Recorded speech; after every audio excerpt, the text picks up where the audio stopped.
Baghdad, the majestic capital city of the great Abbasid Caliphate. For centuries, the city was a center of culture, learning, trade, and religious life.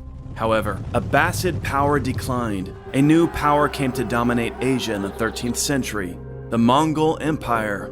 In the 1250s, Hulagu, brother of the Mongol Khan, demanded that the Abbasid Caliph Al-Mustasim submit himself as a vassal to the Mongol Empire. The Caliph, as the leading figure in Sunni Islam, rejected this. In response, Hulagu raised an enormous army and marched on Baghdad itself. The Abbasids were now faced with the greatest threat in their history. Monke Khan instructed his brother Hulagu to destroy Baghdad if the Abbasids refused to surrender. Was resistance possible? Could the Abbasids overcome the war machine of the Mongol Empire? Join us today for the history of one of the most harrowing events of the Middle Ages, the Mongol siege of Baghdad.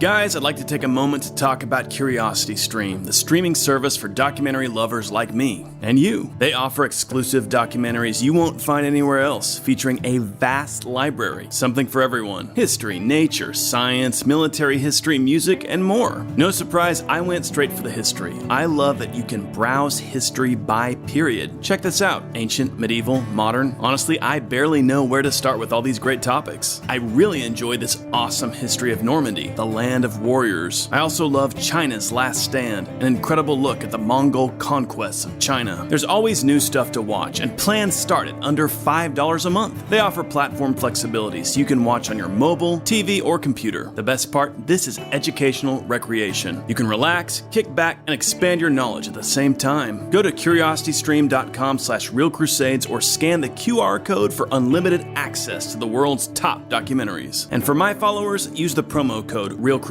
to save 25%. Check the link below or go to curiositystream.com/realcrusades and save 25% right now. For centuries, Baghdad was the capital of the great Abbasid Caliphate, the third caliphate, founded by Abbas, an uncle of the Prophet Muhammad. In 751, the Abbasids prevailed in their war with the Umayyads, ending the era of Umayyad preeminence. For the Umayyads, Damascus had been their capital city, but the Abbasids established Baghdad as their capital. For centuries, Baghdad was one of the most important cities in the medieval world, a center of commerce, culture, and learning. It was a major population center. Merchants came from every corner of the world, including the Vikings of Scandinavia, to do business in Baghdad. However, by the High Middle Ages, the power of the Abbasid caliphs began to decline. The expansion of Turkish power across much of Eastern Islam eclipsed the prestige of the Abbasids, while Turkish princes or even Kurdish sultans such as the famous Saladin held real power in many important portions of the Muslim world. The Abbasid caliphs became something almost akin to symbols of legitimacy and leadership. For example, Saladin sought the endorsement of the Abbasid Caliph, though the Caliph himself exercised no real power in Saladin's lands. But Baghdad remained a rich and substantial city. During the 12th and 13th centuries, the Abbasid Caliphs developed diplomatic links with the swiftly growing Mongol Empire in the east. When Muhammad II, Shah of the Khwarezmian Empire, threatened the Abbasids, the Caliph Al-Nasir may have even attempted to establish an alliance with Genghis Khan. But in the 1230s, Mongol expansion would finally run into Abbasid territories. The Secret History of the Mongols describes Genghis Khan and his son Ogadai commanding their general, Chorma Khan, to subdue Baghdad.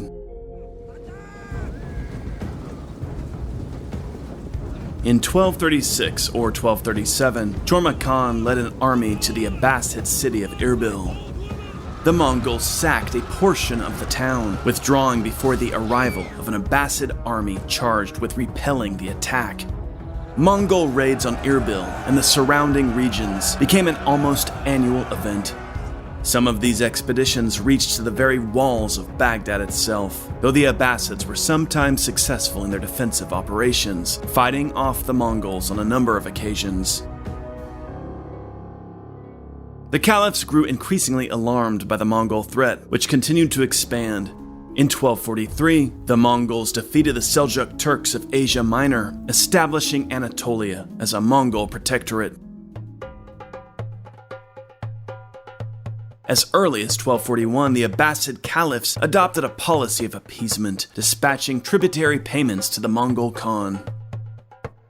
Throughout the 1240s and early 1250s, Abbasid envoys were often found at the Mongol court.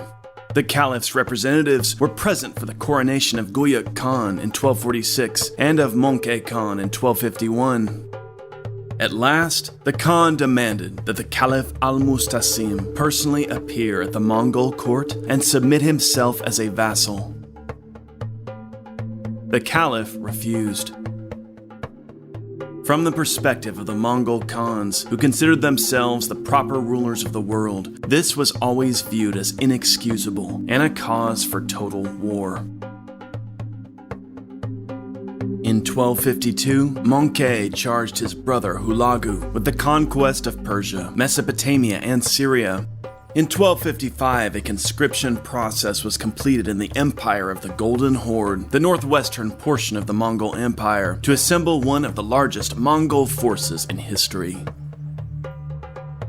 Batu Khan, founder of the Golden Horde, dispatched forces led by three of his nephews, Balagai, Kuli, and Tutar, to join the army of Hulagu, encamped before Samarkand since September 1255.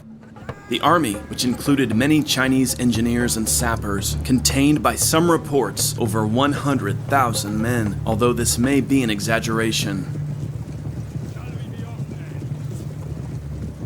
On January 1st, 1256, Hulagu led his coalition across the Amu Darya River, and so began the Mongol campaign to subdue Syria. Hulagu first had to deal with the Ismailis, better known as the Assassins today. By now, the Mongol general Kitbuga, a Christian and close confidant of Hulagu, had already been harassing Ismaili fortresses.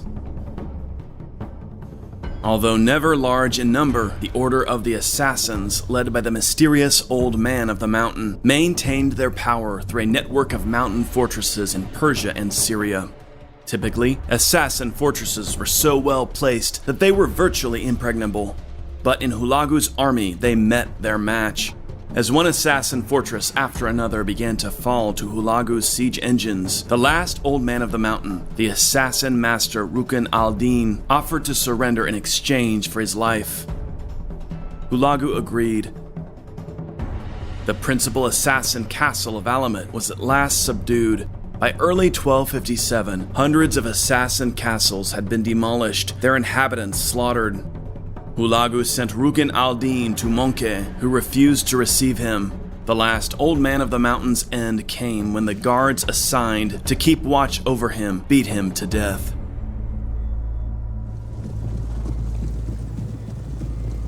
In April of 1257, Hulagu set up camp at Hamadan, where he was joined by a force under the General Baiju and Christian contingents from the Kingdom of Georgia. Hulagu now dispatched an angry letter to the Abbasid Caliph, Al-Mustasim, demanding to know why the Caliph had failed to provide a contingent for the campaign against the assassins, and commanding him to dismantle the walls of Baghdad and submit himself before Hulagu in person at Hamadan. Al-Mustasim was not a particularly competent ruler. He'd mostly left military and administrative matters in the hands of his ministers. His vizier, Ibn al-Alqami, convinced him that Baghdad was strong enough to hold out until reinforcements arrived from other Muslim kingdoms. Al-Mustasim replied to Hulagu with defiance. He called Hulagu an overconfident young man and reminded him that many Mongol armies had failed to take Baghdad before. Unfortunately for the Caliph, his vizier was sorely mistaken. Baghdad was still a prestigious city, the academic capital of Islam, but it was no longer a commercial hub, and its army suffered from lax discipline and limited resources. Meanwhile, there was little reason to believe any other major Muslim powers would be providing the Caliph with support. His relationship with the Mamluks of Egypt, the nearest important Muslim kingdom, was strained, and the Muslim powers of Spain, faced with the increasing strength of the Christian kingdoms in the north, were in no position to provide assistance. In response to this defiance, Hulagu moved his armies to Tabriz in July to organize an invasion. By the fall, he was ready, dividing his forces into 4 columns. He advanced on Baghdad. Kitbuka led the left wing, marching south over the Zagros Mountains, before veering west to approach Baghdad from the southeast. Meanwhile, Baiju turned west, crossing the Tigris River at Mosul. Here, the local rulers surrendered, and Baiju advanced south to invest Baghdad from the north. Hulagu marched with a center column along with Balagai, Kuli, and Tutar. The siege of Baghdad was imminent. Preparations for the siege by Ibn al-Kami were lax, and the walls were only partially reinforced. Indeed, it's possible that al-Kami himself was a traitor, secretly communicating with Hulagu and promising to submit himself fully to the Mongols if he himself were allowed to act as Baghdad's governor.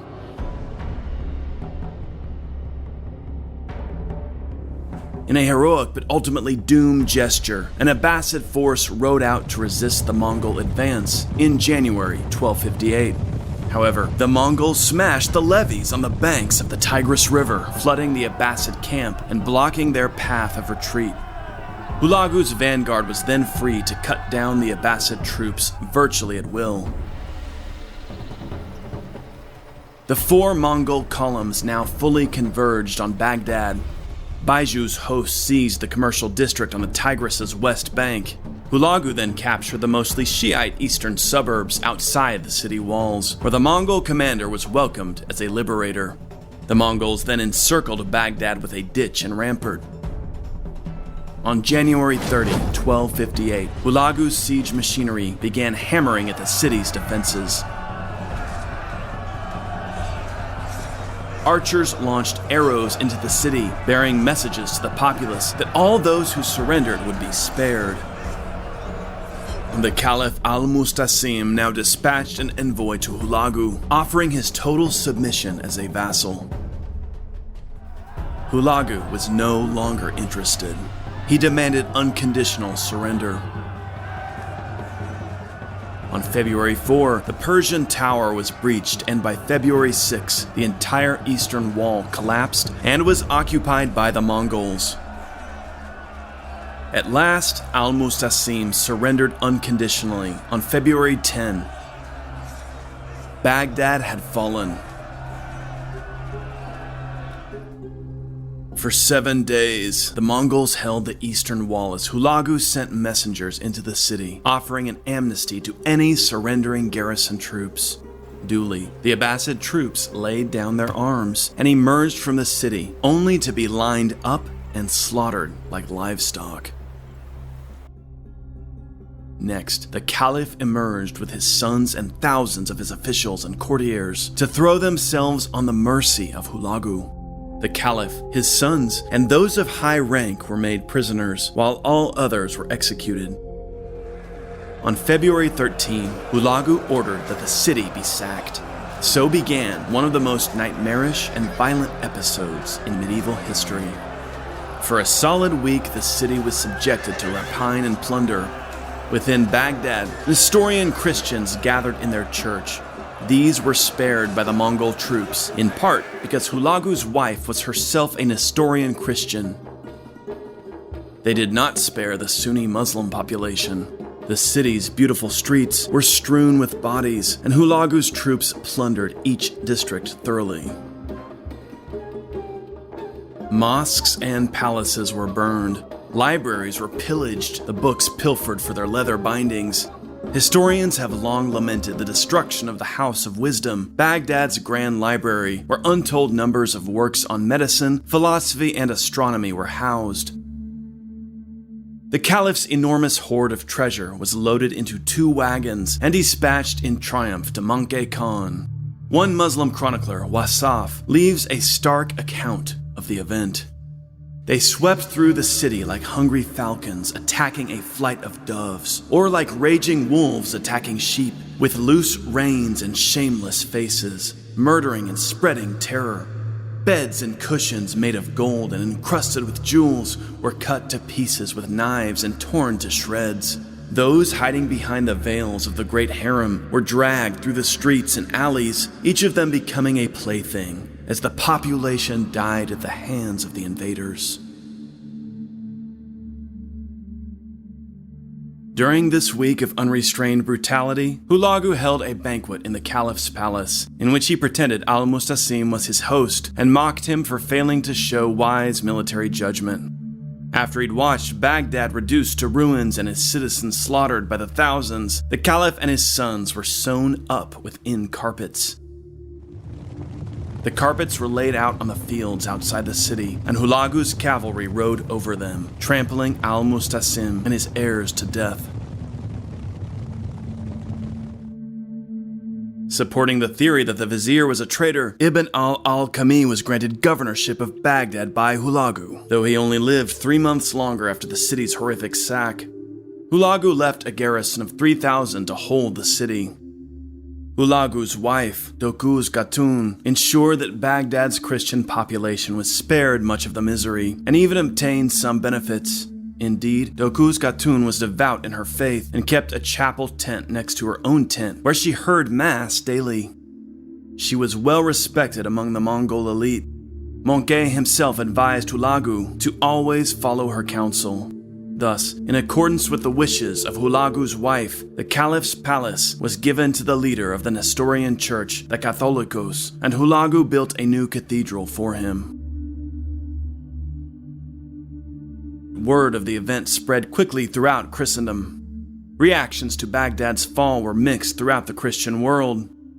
Some viewed it as God's just judgment against the Saracens, and even saw in it the fulfillment of the old prophecy of Prester John, the fabled Christian king from the distant east, destined to recapture the Holy Land. Some Armenian nobles even urged Monke to portray himself as a crusader to the west, assuring him that this would gain him much support. Monke promised the Armenians that the Christians would have rule in the Holy Land after the Mongols completed their conquest of Syria. Others viewed the progress of the Mongols more soberly and saw their advance as a threat to the Christian lands that lay beyond the conquered Abbasid territories. Many noted that the Mongols clearly regarded all other rulers, including the Pope and the kings of the West, as future vassals of their own empire to be conquered if they resisted. Today it was Baghdad in ruins. Tomorrow, would it be Rome? The destruction of Baghdad was a tragic and horrific event. Throughout the Muslim world, the city's agony was lamented and would be remembered for centuries to come as one of Sunni Islam's great disasters. For centuries, Baghdad was depopulated. It would be 4 decades before the city would regain even a tenth of its prior size. Gradually, though, Baghdad did become once more an economic center under the rule of the Ilkhanate. Coins were again minted, and trade returned to Baghdad's streets. And yet, Baghdad would never again regain its prior centrality. Cities like Damascus in Syria and Cairo in Egypt would remain the political and economic centers of the Muslim world for some time to come. Thanks for watching. Now, check out our full-length documentary on the Mongol invasions of the West, linked on your screen right now. Click on the link on your screen or click the link listed in the description below. Also, check out my novel of the Crusades, Why Does the Heathen Rage, linked in the description down below.